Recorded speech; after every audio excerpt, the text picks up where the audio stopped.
Good morning champions நம்ம கூட jasper இருக்காங்க motor vehicle inspector aspirant. So நம்ம என்ன பார்க்க போறோம் அப்படின்னா இன்னைக்கு டாபிக் வந்து சர்ஃபேஸ் மாடலிங். மாடலிங் வந்து wire frame modelling, surface modelling, solid modelling சொல்லிட்டு 3 வகைப்படும். ஸோ 3 வகையில வந்து இப்போ நம்ம பார்க்க போறோம் சர்ஃபேஸ் மாடலிங். சர்ஃபேஸ் மாடலிங்ல பத்தி என்ன சொல்றாங்க?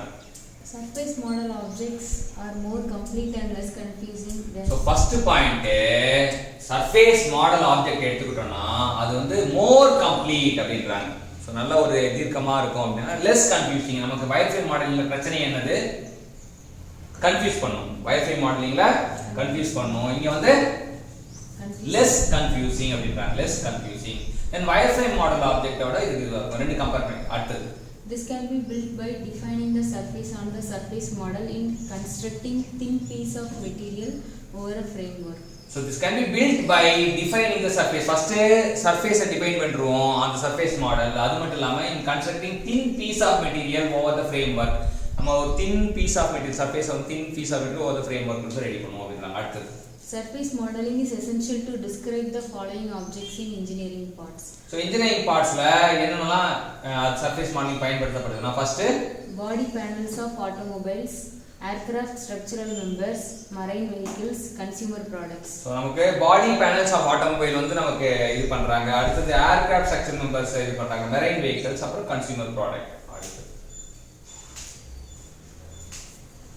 Surfaces entities like plane surfaces, curved surfaces, Bezier surfaces, NURBS surface, cone surface, swept surface, B-spline surface are used to create surface model.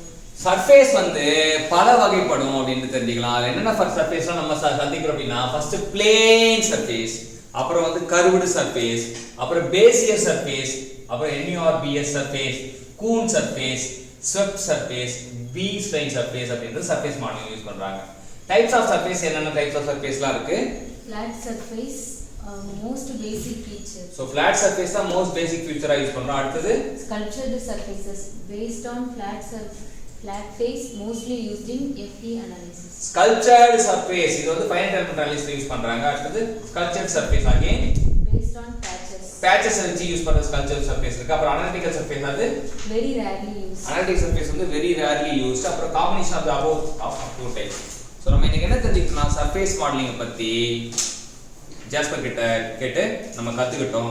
இத்தனையும் கத்து கொடுத்த ஜாஸ்பருக்கு நம்ம வந்து ஃபர்ஸ்ட் வந்து மோட்டார் வெஹிக்கிள் இன்ஸ்பெக்டர் போஸ்டிங் கிடைக்கும்னு சொல்லிட்டு ப்ரே பண்ணுவோம், பாராட்டுவோம், வாழ்த்துவோம், நன்றி தெரிவிப்போம்.